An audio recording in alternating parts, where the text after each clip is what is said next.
Hello, guys. Microsoft acquired Activision Blizzard, and I thought I'll make a video about this, talking about about my feelings, about my thoughts around this huge news. So this is kind of crazy, but I think I couldn't come up with a better solution or another solution for this whole event of what happened with Blizzard, Activision Blizzard this year. So back then, when the before even the scandal happened, um, World of Warcraft was in a really bad place, right? Um, so nobody was liking the game. Like their practices had become a very disrespectful towards the player, and a lot of the games that people loved, they dropped. It was like HOTS or StarCraft 2. The game was coming down to the company was coming down to a place where it wasn't really savable, really. Like people after this scandal, even like some people were saying, yeah, well, WoW was gonna come back, or that Blizzard is gonna come back in some way. And honestly, in my mind, I couldn't see it. How would Blizzard come back from this? It was a bad company culture, bad people that were still hired. It needed a whole change of everything, basically. Rounding up all the people involved in it, firing them, hiring new people, getting a new company culture in. That's like getting the trust of the players back. That's all not easily doable. That I didn't see a solution to the situation that Activision Blizzard was in.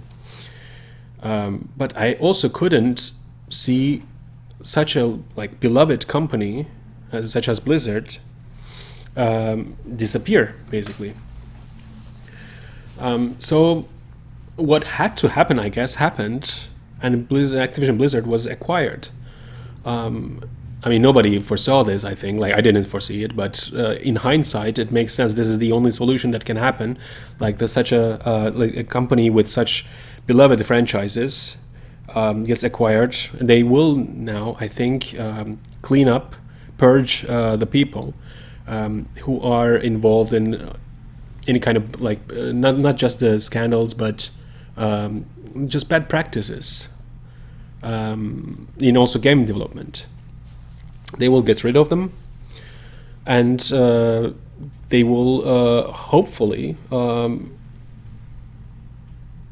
nurture these brands, these trademarks, franchises that Activision Blizzard has, like StarCraft, like Heroes of the Storm, like World of Warcraft. So I think we're entering an age in game development, or in gaming in general, that is going to be very different from what came before. I think we were like in the pre-stages of a very big change for a while. So let's take a look at this. How was game development in the 90s, right? Like 90s was pretty much some people who gamed, most of the tabletop gamers, or even Dungeons and RPG gamers, like Dungeons and Dragons tabletop RPGs. I mean, or World of Darkness or Call of Cthulhu, stuff like that. People who were into gaming, most of these people were classified as nerds, right? They made their games, right? Almost everyone, not everyone. I don't want to generalize like this, but a lot of the people who were involved in game development were nerds of fantasy, sci-fi, tabletop gaming, and these people wanted to just make games and have see what they had in their minds and on the computer screen. So they were gamers making games for gamers. It was a very passionate business. When you look at this look at it now, all these people, like all these games, they make sense where they came from, right? Like it's not with a strictly money making point of views on, but they come from a place of passion, basically. And after the 2000s, let's say 2005s, we started to see a trend, right? Or 2010s, maybe around it was the worst. Or no, I would say maybe, 2014, 15. The influence of mobile gaming, in-app purchases, the greed, like companies making money and making games to make money. Everybody got hungry suddenly as they saw this potential for mobile gaming and free-to-play games and loot boxes and everything like that, right? And a lot of the companies just started to be more managed by NBA guys and like Activision, for example. But Blizzard wasn't like that still, right? They were still coming from a place of passion, but they also kind of it also kind of denigrated into a place where, for example, WoW was not much different from a free-to-play game in its practices of how they made money in their monetization. And there was a lot of pressure always from the NBA guys to basically raise the revenues, right? Like just raise the value of the stock of the company for the shareholders. So it wasn't anymore about that like passion, but suddenly very much about greed. So I think we have to look at this whole progress from the 90s till now from a Hegelian perspective almost, right? So we have this extremely like just passion in the 90s or 80s and 90s. And then after 2000s, 2010, 15, we have this extreme greed. Suddenly it's not about passion anymore because there's a lot of money apparently in gaming. Everybody likes gaming, right? Everybody games on their mobile phones. And now I think we are reaching again equilibrium. So what's happening is, I think companies like Activision Blizzard, that kind of culture, where strictly greed and top-down due date giving and just forcing and just making people just focus solely on the money, solely on addiction, this type of mentality, I think will be a thing of the past in a couple of years, because it doesn't pay out. Like people are getting angrier and angrier, right? Like Electronic Arts with FIFA and all the like big RPG names, where Fallout's getting worse and worse. The people lost the trust in AAA companies on World of Warcraft, right?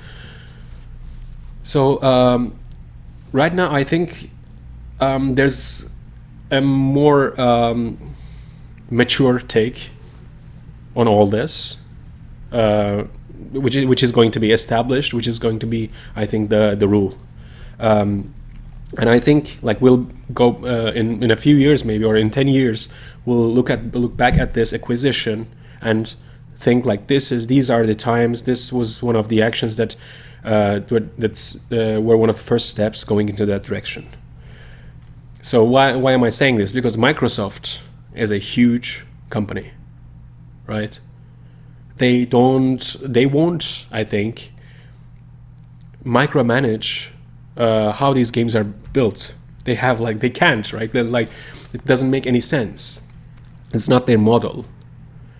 Like they acquire these companies and they're gonna hopefully have good people there. But if we see, for example, with Age of Empires, what they did, right? Like they just had some good people there. Age of Empires 2 is the best example. They like they had people who worked together with the community to balance out this game and like give it quality of life improvements over years, over many years, and they treated it very well. And in the end, it contributed to Microsoft's image. It's as a good daddy company, basically, or mommy company, and it's made them revenue, right? Like we are thinking again, like not like we're getting to an age where it's not about again like just screwing the customer, but it's about having quality stuff. And with the quality stuff, you can basically get the people, right? Like because they'll appreciate it, and they even will love your company more. Like this should always be actually the standard, but I mean our current capitalistic structures. I'm not against capitalism per se, but are the structures that don't allow it with all the shareholder meetings and stuff like that. So why do I think this? That it will go down this way. It's not just Microsoft, right? Riot is doing a similar change. They've published these goals that they have for the future. Of course, it's just words at first, but they seem to be wanting to move towards a more social company structure, or also we're seeing what they have is like they're trying to put out more quality, right? So what they did with Arcane, for example. For Arcane, for many people, it's the best thing they've seen since Avatar or something. I mean, for me also, like amazing. I was super surprised about Arcane. I wasn't expecting anything. Basically, I had zero expectations. And when I saw it, the writing is amazing in that show, but also the graphics, the visual style, everything is top notch, and that type of thing doesn't happen by just some guys in the top saying, just make something, just put something out there so we can have some a series so that people watch that and they come to League of Legends and they spend money in League of Legends. This doesn't happen like that. This type of thing. This is this type of creative output, this type of content, art really, happens when you give creative people enough space and resources to do whatever they want and just go to the limits. And you can see it in that. And now Riot is working on an MMORPG. They're working on a fighting game, and these have the potential to be very great. I think they will be top games right after they come out. And what Riot does is, I think they give enough value to putting out something very good, and that raises the image of the company, and that pulls the people in. So I know so many people got interested in the world of League of Legends, in what is it called, Runeterra, after watching Arcane, and that has huge value. I mean, Riot has made a tabletop game just for fun. You know, this didn't make any revenue probably, but this huge great tabletop game, I have it actually, with Yordles just killing minions and stuff. It's so amazing, and they are becoming this kind of company, or maybe they had the seeds for that, and it is flourishing with the changes they are doing. So this type of game development environment will be more and more, I think, the rule, where creatives are left alone to do good things. And this is just the logical thing to do. If you're a creative person, you know, or you work in a creative field, you know that's how it is. It's just money and the greed had too much of a hold over the gaming industry in the last 10, 20 years. And this is all gonna change. These big companies and their image and their ecosystems are becoming more and more important. And this, like, companies are also getting, this is the way to make money. Just have people be in their ecosystem, be in their, be subscribed, and just maybe also with the coming metaverses and stuff, just be invested in what they do, and have be invested in what they have, and invested in having these companies in their lives. Probably like Amazon was the first to do it, like Amazon Prime. Just, you do it because you trust Amazon, you trust it will be good, you trust it's good service, it's just something that you should have, kind of the idea. So now Game Pass is becoming something like this. I mean, Amazon Prime is not that good anymore, in my opinion, but Game Pass, it's becoming harder and harder to pass up. I mean, I don't have it. I've paid 60 euros for Age of Empires 4, but I'm kind of thinking, maybe it wasn't the right choice, because it's just becoming so good. That's one thing. Another thing that I want to talk about is, maybe just a point that I want to make is that Microsoft is a nerdy company.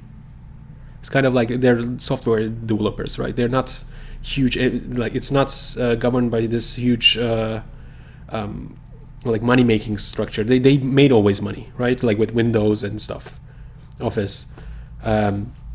So their approach will be different, I think. Just like, I mean, even Microsoft developers had a StarCraft team or something like that, StarCraft 2. So they know how to make people do good things, in my opinion. And they won't be like Activision. They won't be like Electronic Arts. We've also all seen the evidence of that with Age of Empires. So let's talk about maybe a disadvantage, or maybe like a potential danger in this kind of systems, and that is basically not having this pressure to sell things. So that could result in less quality. So I've first said like this will probably result in more quality, and in this sense you have to understand it as like this. It will result in more quality because there will be less pressure.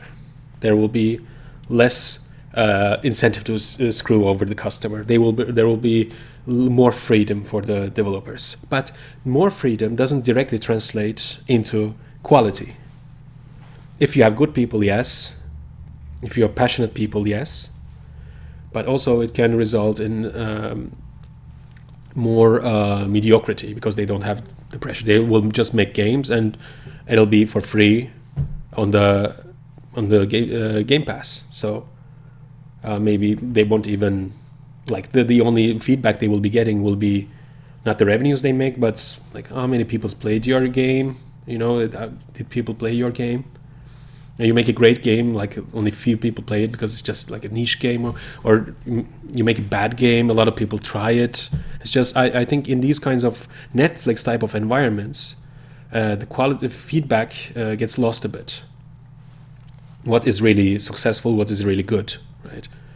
Or you make something very good, but it costs too much. It's just like you build something and then throw it into this black hole, and that's what it is. And also people, when they don't directly pay for anything, they tend to get as passionate about it, in my opinion. But this is kind of like a Netflix structure. So there will be probably a couple of very good things coming out of this. Hopefully a good StarCraft 3, for example. But there will be a lot of mediocre stuff probably also. So also, like, imagine like game critics are not going to be advising people on what game to buy, but rather what game to spend time on. It's all kind of weird a bit. I don't know if they will be as harsh, or it's hard to see. But we will be like, if everybody has Game Pass, because it's just too hard to pass up, we will be just consuming the stuff that they put in front of us without questioning the quality much. So is that a good thing? I mean, since I have Netflix, I watch a lot of like other stuff much less. I mostly consume what's on Netflix because it's easy to find. It's just right in front of me. I don't have to pay extra for it, which is less of a factor, but it's just like the hassle of getting something else is sometimes large, you know. This type of environment can result in a monopoly also. So it will be much harder for companies, small companies, indie companies, or companies that don't have these big subscription systems to put out a good product and be recognized for it. You'll be much less inclined to pay for something else when you have an alternative, even if it's slightly worse, that's in front of you. So will people be playing Final Fantasy XIV when their World of Warcraft is for free on Game Pass? Maybe they play both, but won't be as invested in Final Fantasy anymore as much because they are playing both. Yeah. Otherwise, they wouldn't have played World of Warcraft at all, maybe. But it's just in front of them, so they just consume. This mediocre product because it's just available. And for a small indie company putting out an MMO RPG and getting recognized for it, getting discovered, and that will be much harder, of course. So I'm worried about that a bit. I hope this type of model doesn't push out indie developers or people with unique ideas, unique creativity. I hope it doesn't push them out as much, and I hope they can still flourish, and in the end probably end up being bought by Microsoft or something. But yeah, of course, for example, by the way, like something like Riot, if they bring in an MMORPG, that can still be big because they still have a system, have an ecosystem. I don't know what their model will be in the long run. We still have to see that, but they will probably also have some type of metaverse shit, or some type of subscription system where you are a Riot person. Now you have this Riot subscription, and you get some perks in all their games, and are able to consume anything they bring out.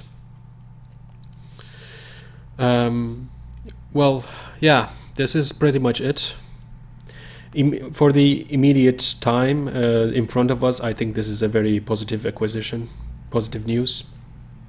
It'll do good to Blizzard franchises. Probably it'll do good to Activision franchises, which we all probably forgot, right? I forgot all of them except Call of Duty. I don't know what they're doing, but maybe some of them gets revitalized. This is the best thing that could have happened to World of Warcraft, basically. Probably also Starcraft, Warcraft 3. Save them from dying, from being killed, from dying. What this means for Reforged is very interesting, actually. Maybe they fix the game. Who knows? It's an amazing game in Warcraft 3, so if they fixed it, that would be awesome. Yeah, that's all, I think. We discussed the pros and cons, so these are my thoughts so far on this topic. Thanks for listening, and see you around. Bye-bye.